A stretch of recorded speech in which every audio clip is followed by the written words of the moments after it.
Primeiro, uma primeira afirmação, que eu fico feliz de que eu já comecei concordando com uma afirmação do ministro, e que vai muito em linha do que o deputado Evair falou. Eu esperava, ministro Haddad, Guido Mantega e ouvir Hayek em relação à taxa de juros. É o seguinte, Vossa Excelência disse, aspas, é o gasto tributário injustificado que faz com que o Banco Central suba os juros por causa do risco fiscal ou por falta de equilíbrio fiscal. Não me lembro exatamente como Vossa Excelência disse. Então, meu primeiro questionamento é o seguinte. Vossa Excelência admite, então, que o presidente Lula faz ataques injustos ou até mente quando ataca o Banco Central, como se os juros fossem produto da vontade do presidente do Banco Central e não o resultado da conjuntura econômica, e não o resultado do equilíbrio das contas públicas? Vossa Excelência, então, discorda dos ataques do presidente Lula em relação ao Banco Central, já que admite que a taxa de juros é definida pelo equilíbrio fiscal? Esse é o meu primeiro questionamento. Meu outro questionamento, senhor ministro, é de que quando o Supremo Tribunal Federal colocou fim ao orçamento secreto, Vossa Excelência disse, aspas, voltaremos à regra da transparência.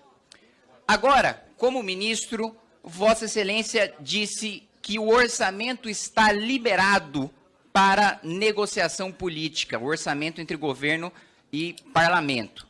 Eu gostaria de saber se o senhor é favorável a esse tipo de uso de RP2 para compra, eventualmente, até de apoio ou criação de base parlamentar, e saber se essas emendas vão ter a transparência exigida pelo Supremo Tribunal Federal.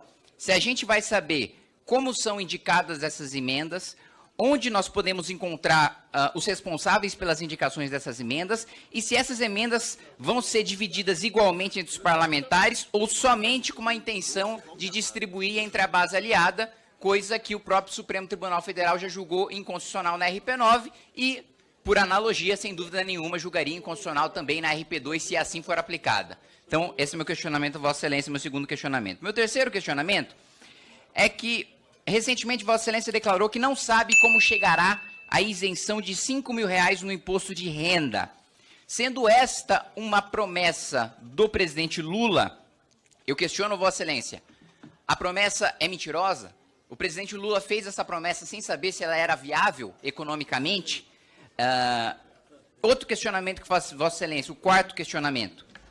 Recentemente, o deputado Lindbergh, está aqui presente, disse figurativamente que Vossa Excelência, por meio da apresentação do arcabouço fiscal, disse figurativamente, só para deixar muito claro, que Vossa Excelência estaria tentando fazer um pacto com o demônio, né, em referência ao mercado financeiro. E Vossa Excelência também recebeu críticas da também presente deputada presidente do Partido dos Trabalhadores, deputada Gleisi Hoffmann, que diz que o PT não foi consultado sobre todas as políticas públicas do Ministério. Nesse sentido, eu questiono Vossa Excelência, o Partido dos Trabalhadores, na sua integralidade, apoia as medidas, inclusive de ajuste, que Vossa Excelência diz pretender implementar?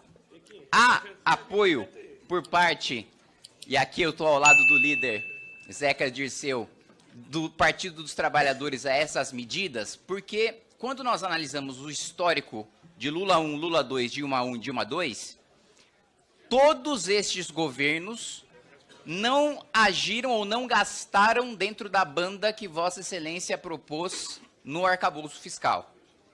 Ou seja, nunca foi política do PT agir de acordo com a proposta que Vossa Excelência está colocando em discussão aqui no Parlamento. O PT, portanto, tem uma divergência em relação à política pública que esta e outras políticas públicas que Vossa Excelência apresenta. Recentemente também, Vossa Excelência disse que abriria uma caixa preta, né, das renúncias tributárias, né, dos gastos tributários, que eu chamo de privilégios tributários. Bom, nós sabemos que a maior parte desses privilégios foram concedidos durante o governo Dilma. 458 bilhões de reais foram concedidas no governo Dilma. E o senhor diz que boa parte desses gastos tributários são injustificados e que não se revertem em benefício para a sociedade. Mais uma vez, Vossa Excelência faz coro a liberais. Esse é o resultado da pesquisa do professor Marcos Lisboa, do professor Marcos Mendes, em relação aos gastos tributários. De fato, eles não trouxeram nenhum benefício ao país. Então, Vossa Excelência reconhece que a política econômica do governo Dilma em relação à renúncia fiscal foi um fracasso, como todos os estudos sérios e robustos que foram feitos apontam, inclusive por parte de um amigo de Vossa Excelência, professor Alexandre Schwartzman. Por último, eu gostaria de questionar o seguinte. Vossa Excelência disse que não vai haver aumento de carga tributária, mas saiu notícia, e eu quero questionar se essa notícia é verdadeira, de que Vossa Excelência está trabalhando no Senado para utilizar um projeto de minha autoria, o Marco Legal dos Games, para aumentar ou criar 2 novos tributos. Eu quero questionar Vossa Excelência se isso é verdade, porque disse que há um estudo da Fazenda sendo feito em relação a isso, e quero, no final, afirmar, Vossa Excelência, o projeto é de minha autoria e esta Câmara dos Deputados tem um compromisso de não votar carga tributária. Então, se esse texto vier com aumento de carga tributária, esse texto não será aprovado, mesmo comigo sendo autor deste projeto aqui na Câmara dos Deputados. Obrigado, deputado. E eu penso, deputado Kim, que com as medidas tomadas até aqui, sim, haveria espaço para um gesto de mais confiança na economia brasileira, sem que houvesse, na minha opinião, qualquer percalço em relação à inflação. Essa é uma opinião, e isso não deveria ofender ninguém.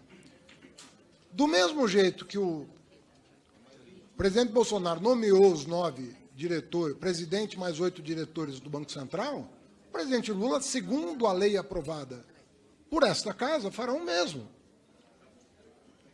E é mais do que natural que faça as suas indicações. Já passei o tempo? Pode concluir, ministro. Faça as suas indicações de acordo com o que ele imagina que seja o melhor para o Brasil. Mas o diretor, uma vez nomeado, ele vai gozar da autonomia da lei. Não vai prestar contas para o presidente da República, vai prestar contas para o Conselho Monetário Nacional, né, de quem ele recebe uma meta para cumprir, da melhor maneira possível. Tem que cumprir a meta da melhor maneira possível para o país, respeitando a própria legislação que fala em emprego, que fala em crescimento e que fala em controle da inflação, colocando o controle da inflação certamente como a meta principal do Banco Central, mas com inteligência. Buscar a meta com a inteligência que cabe à autoridade econômica, né, de não provocar nenhum desarranjo na economia que venha a implicar sacrifícios maiores do que o razoável, e pensando no futuro da economia brasileira. Em relação a... Aí, falando mais das perguntas todas do Kim, que foram muitas, o orçamento secreto acabou, né? Agora, dizer que o orçamento está liberado, que não está contingenciado, aliás, por lei está liberado. Vocês aprovaram uma lei que me impede de contingenciar quando a meta fiscal está ajustada. E o orçamento desse ano, eu só declarei que está 100% liberado. E disse isso e repito isso, né? As emendas impositivas, as emendas individuais impositivas, as emendas de comissão, elas estão liberadas. O Ministério da Fazenda não promoveu nenhum contingenciamento. A questão do ajuste do fiscal, aí, deputado Kim, sinceramente, aí, me perdoe a sinceridade, mas tem que olhar a série histórica. Tem que olhar para a série histórica. Se o senhor olhar as séries históricas de juro, inflação, dívida pública, superávit primário, todas as séries históricas, se o senhor imaginar, tem uma pessoa que foi muito bem nesse quesito, que foi o presidente Lula. Para trás e para frente. Eu sei que isso pode magoar algumas pessoas, mas são dados objetivos. Eu não estou falando aqui do que eu acho, eu estou falando de dados objetivos. Pegue as séries históricas do real para cá. Todas, repito, as séries históricas dos principais indicadores econômicos. Do plano real para cá, você vai ver que tem um período em que o Brasil voou. Voou, em todos os sentidos. Ministro. Eu acho que eu vou responder, continuar respondendo depois. É porque só tem dois